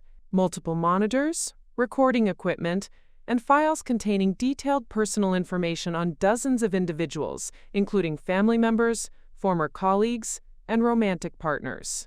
It looks like she's been conducting unauthorized surveillance on people in her personal life for years. I thought about all the times Penelope had seemed to know things about my life that I hadn't shared with her. All the coincidences that had seemed too perfectly timed to be accidental. She had been stalking me for years, gathering intelligence that she could use to manipulate and control me. There's also, the agent continued, a detailed plan labeled Project Scorched Earth that outlines strategies for destroying Valentina Rodriguez's professional reputation, personal relationships, and mental health. The plan includes specific timelines, target lists of people to contact with damaging information, and psychological manipulation techniques designed to maximize emotional damage. Agent Thorne looked at me with something approaching awe. Ms. Rodriguez, you weren't just dealing with a malicious sibling. You were the target of a sophisticated psychological warfare campaign designed by someone who makes a living destroying people's lives. The final revelation came when the FBI's cybersecurity team finished their initial analysis of the servers they had seized from Meridian Tech. Agent Thorne, the tech specialist, called to report, the network monitoring tools they installed at client companies are still active. We're looking at real-time access to confidential information from over 30 major corporations. This isn't just historical evidence, it's an ongoing crime scene. That meant that while I had been struggling to rebuild my life after Penelope's attacks, she had been simultaneously running active espionage operations against some of the largest companies in the country. The scale of her criminal activities was staggering. But what struck me most wasn't the scope of the crimes or the sophistication of the operation. It was the recognition that everything Penelope had done to me, every cruel manipulation, every systematic attack on my self-esteem, every carefully orchestrated humiliation, had been practiced for a criminal career, built on causing exactly that kind of suffering to other people. She hadn't just been a bad sister. She had been a predator who used family relationships as a testing ground for criminal techniques. Agent Thorne closed her laptop and looked at me directly.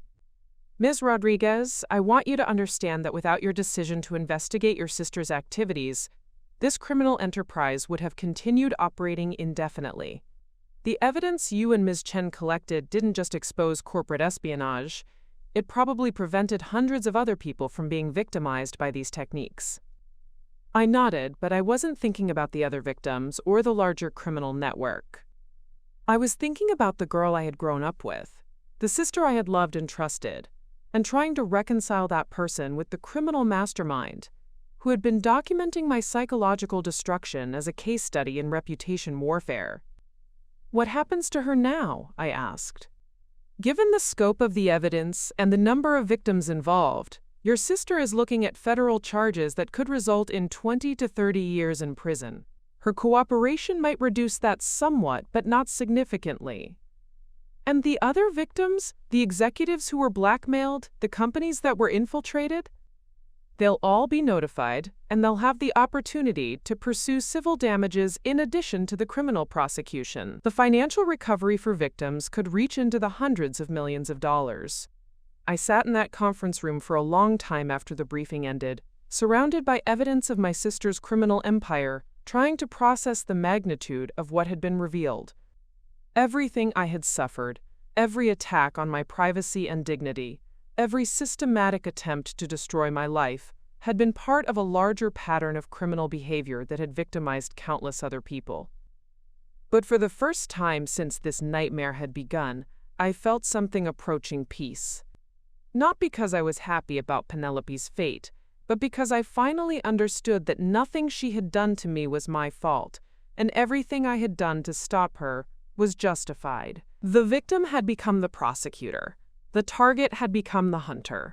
And the person who had taught me that information was power had finally learned what happened when that power was used against someone who had nothing left to lose and everything to gain from seeking justice. The aftermath of the arrests unfolded like a perfectly orchestrated symphony of consequences, each note more satisfying than the last.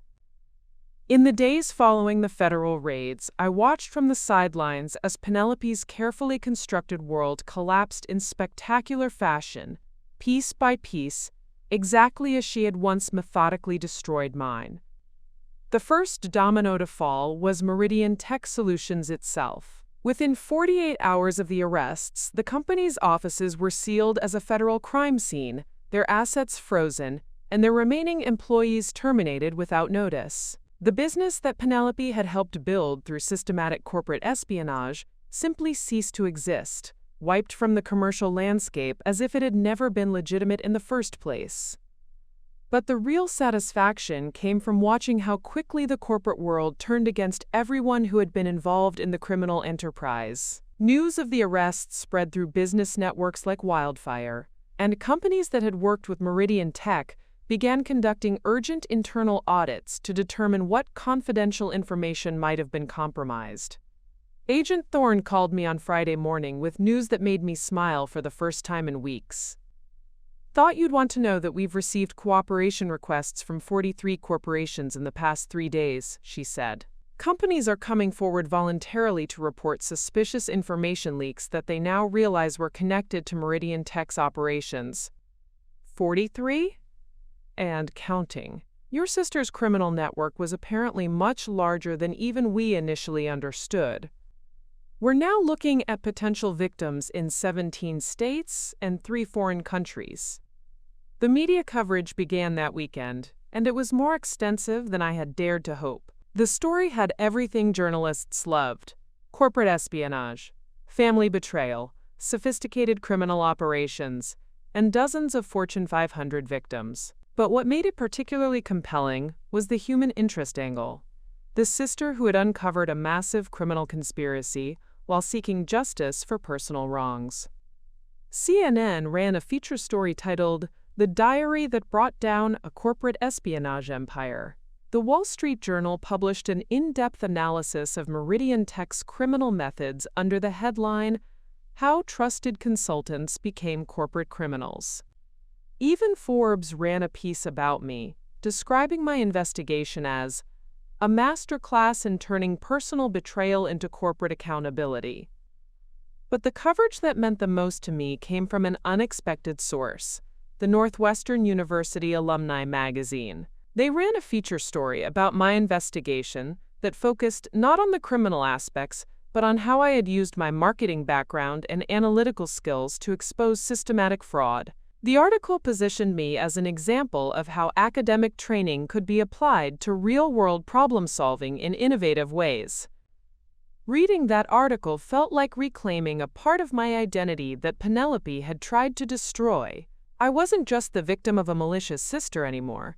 I was a professional who had successfully conducted a complex investigation and protected numerous victims from ongoing criminal activity. The personal vindication came in waves, each one more satisfying than the last. My supervisor, Natasha, called me into her office on Monday morning, 3 days after the arrests were announced publicly. She looked genuinely uncomfortable as she gestured for me to sit down. "Valentina, I owe you an apology that I'm not sure I can adequately express," she began. "The concerns that were raised about your mental health and professional stability, we now understand that they were part of a systematic campaign to discredit you professionally." She handed me a formal letter that I recognized as my personnel file documentation. "I'm officially removing all references to the psychological evaluation requirement and the probationary status from your employment record. The Morrison campaign is being reassigned back to you, effective immediately, and I'm authorizing a performance bonus for the exceptional work you completed before this situation interrupted your career." But more than the professional restoration, what meant the most was her next statement.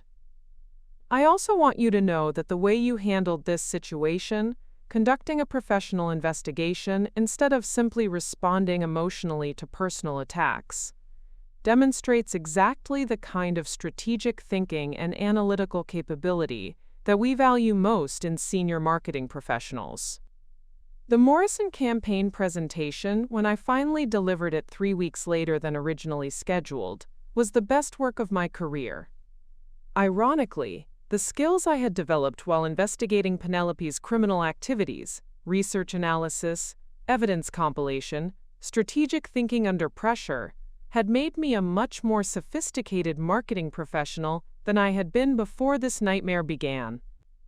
The personal relationships that had been damaged by Penelope's social media campaign also began to heal, but in ways that were more complex and emotionally satisfying than simple restoration. My college friend Oliver, whose relationship with me had been destroyed by Penelope's fake text messages years earlier, reached out after seeing the news coverage. His email was thoughtful and remorseful. "Valentina, I should have trusted you when you tried to explain about the fabricated messages. I should have known that someone I cared about wouldn't suddenly become the person those texts made you appear to be. I'm sorry I let manipulation come between us, and I'm amazed by your strength in exposing what was really happening." We met for coffee 2 weeks later, and while we didn't rekindle our romantic relationship, we were able to rebuild a friendship based on mutual respect and understanding. More importantly, Oliver's experience with Penelope's manipulation helped me understand that I hadn't been uniquely vulnerable to her tactics. She had simply been exceptionally skilled at psychological warfare. But perhaps the most satisfying personal vindication came from an unexpected source, my grandmother Estelle in Portland. She called me the evening after the arrests were announced, and her voice carried a weight of understanding that I hadn't expected. "Mija," she said, "I've been thinking about your sister's behavior over the years, and I realize now that what I dismissed as sibling rivalry was something much more serious. The way she used to talk about you when you weren't around, the little comments that seemed designed to undermine your confidence. I thought it was just jealousy, but now I understand it was manipulation." She paused, and I could hear her taking a deep breath. "I'm proud of you for standing up not just for yourself, but for all the other people she was hurting. That took courage and intelligence that goes far beyond anything I could have taught you." The social media aftermath was particularly sweet justice. The same platforms that Penelope had used to humiliate me became the venues for her public disgrace. News articles about the arrests were shared thousands of times, often with comments from people who had originally mocked my diary entries but now understood the context of what had really been happening. The TikTok video where Penelope had read from my diary while sitting in her office at Meridian Tech was reshared extensively, but now viewers were focused on the corporate documents visible in the background, rather than the personal content she was mocking. Comments ranged from, "How did we miss the evidence right there in the video?" to, quote, "This woman was literally documenting her own crimes for social media." Someone even created a compilation video showing the progression of Penelope's social media posts, starting with the diary content and ending with news footage of her arrest. The video was titled, "When Your Own Evidence Convicts You," and received over 2 million views in its first week online. But the most personally satisfying social media development was watching Penelope's professional network distance themselves from her. Colleagues who had liked and commented supportively on her posts mocking me began deleting their previous interactions and posting their own statements expressing shock and dismay at discovering her criminal activities. Her LinkedIn profile, which had once showcased her position as a, quote, "senior strategic analyst at Meridian Tech Solutions," was deactivated entirely. The professional identity she had built through years of criminal activity simply vanished from the internet, replaced by news articles describing her as a, quote, "espionage operative" and blackmail scheme architect. 3 weeks after the arrests, Agent Thorne called with an update that brought the criminal justice aspect full circle. "Your sister's cooperation agreement has been finalized," she said. "In exchange for testimony against the other members of the network, her sentence will be reduced from 25 years to 15 years in federal prison. She'll also be required to pay restitution to all victims, which our financial analysts estimate will total approximately $8 million. $8 million? That's her personal share of the criminal profits, plus damages for the psychological harm caused to individuals who were blackmailed.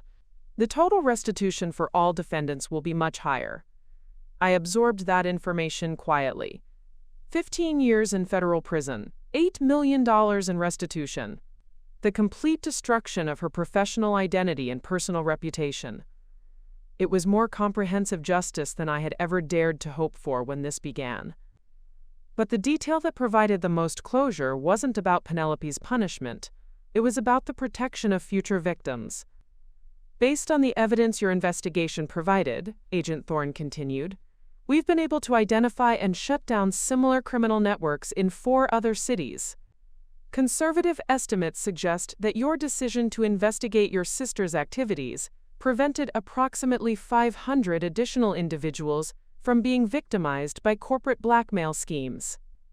500 people who would never experience what I had gone through, 500 families who would never have their privacy violated and weaponized against them, 500 professionals who would never have their careers sabotaged by someone they trusted." That night, I sat in my apartment and wrote in a new journal, not a diary this time, but a record of lessons learned and wisdom gained. The final entry in that journal read, "Sometimes the most important victory isn't getting revenge against the people who hurt you. Sometimes it's making sure they can never hurt anyone else the same way again."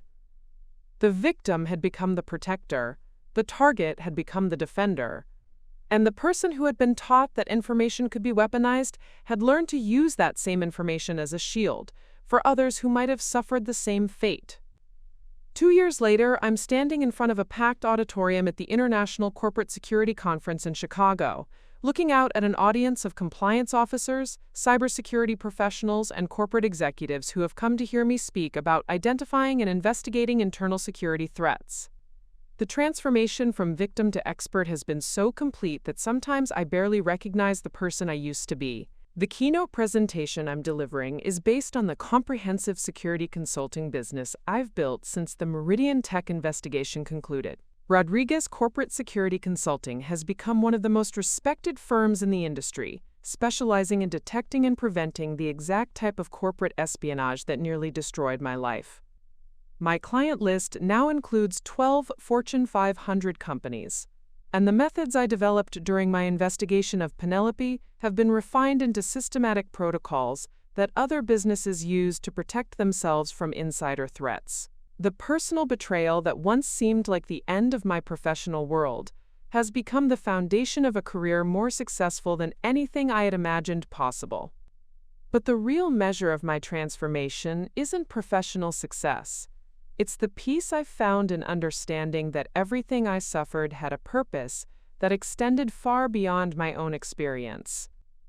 Jasmine Chen, who has become not just a close friend but also a business partner, often reminds me of the ripple effects our investigation created. 3 weeks ago, she forwarded me an email from a compliance officer at a pharmaceutical company in Denver who had used our protocols to identify a consulting firm that was attempting to steal clinical trial data.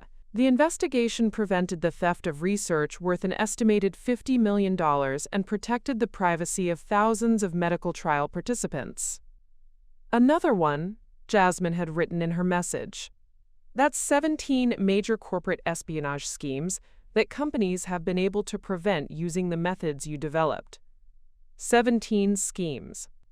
Hundreds of potential victims. Millions of dollars in stolen intellectual property and personal information that remained secure because I had learned to turn my experience with manipulation into expertise in detecting manipulation. The speaking engagement today is particularly meaningful because the audience includes several executives from companies that were victimized by Meridian Tech's criminal network. After my presentation, I'm approached by a woman named Catherine Wells, who introduces herself as the former CEO of Aurora Energy Systems. Ms. Rodriguez, she says, I wanted to thank you personally. Aurora Energy was one of the companies that Meridian Tech infiltrated, and the blackmail material they collected about me was used to manipulate several major business decisions that cost our shareholders millions of dollars. She pauses, choosing her words carefully. What your sister and her associates did to me was devastating on both a personal and professional level, but what you did to stop them gave me back my career, and probably prevented dozens of other executives from experiencing the same violation. These conversations happen frequently now, and each one reinforces my understanding that the investigation wasn't just about personal justice. It was about protecting a community of victims who didn't even know they needed protection. But perhaps the most meaningful validation comes from an unexpected source, the federal prison system's Victim Advocacy Program. 6 months ago, I received a letter from a woman named Dr. Sarah Hendricks, a former executive at Zenith Pharmaceuticals who had been targeted by Meridian Tech's blackmail operations. She had been contacted by the Federal Victim Services Coordinator as part of her recovery process, and she specifically requested to correspond with me.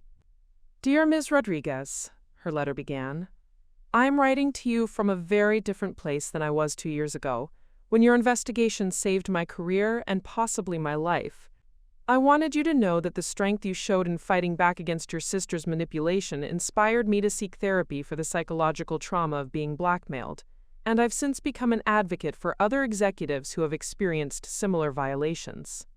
Dr. Hendricks went on to explain that she had established a support network for corporate executives who had been victims of blackmail and manipulation, and that several of them had specifically cited my example as proof that it was possible to fight back against systematic psychological warfare. Your willingness to investigate and expose what was happening to you showed all of us that we didn't have to accept being victims, she wrote. You proved that intelligence and determination could triumph over manipulation and abuse.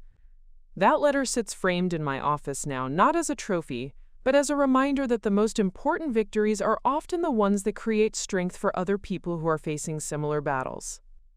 The personal relationships in my life have also transformed in ways that reflect the deeper changes in who I've become.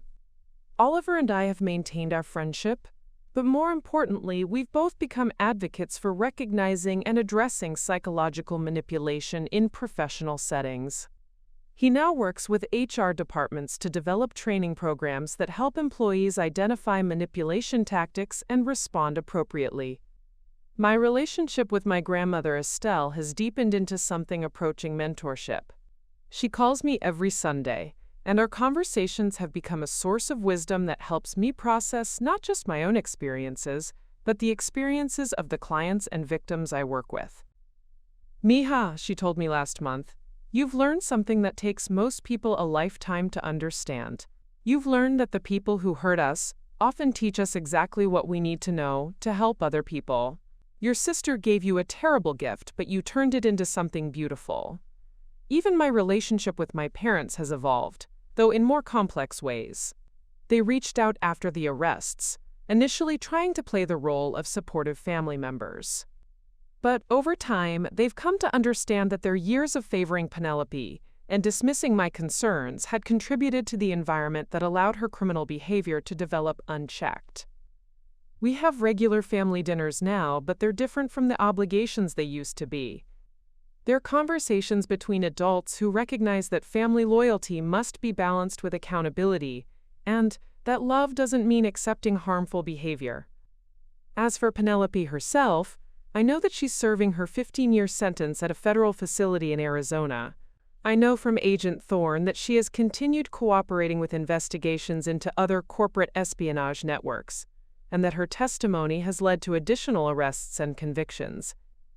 But I haven't spoken to her since that final phone call 2 years ago, and I don't plan to, not out of hatred or resentment, but because I've learned that forgiveness doesn't require maintaining relationships with people who have proven themselves capable of systematic cruelty. Sometimes people ask me if I miss her, if I regret the investigation that led to her imprisonment. The answer is always the same. I miss the sister I thought I had, but I don't regret exposing the criminal she actually was. The person I grieved for when I discovered her true nature wasn't real. She was a fiction I had created to explain away years of manipulation and abuse. The real Penelope was someone who viewed other people's pain as entertainment and other people's trust as a weapon. The investigation didn't destroy my sister.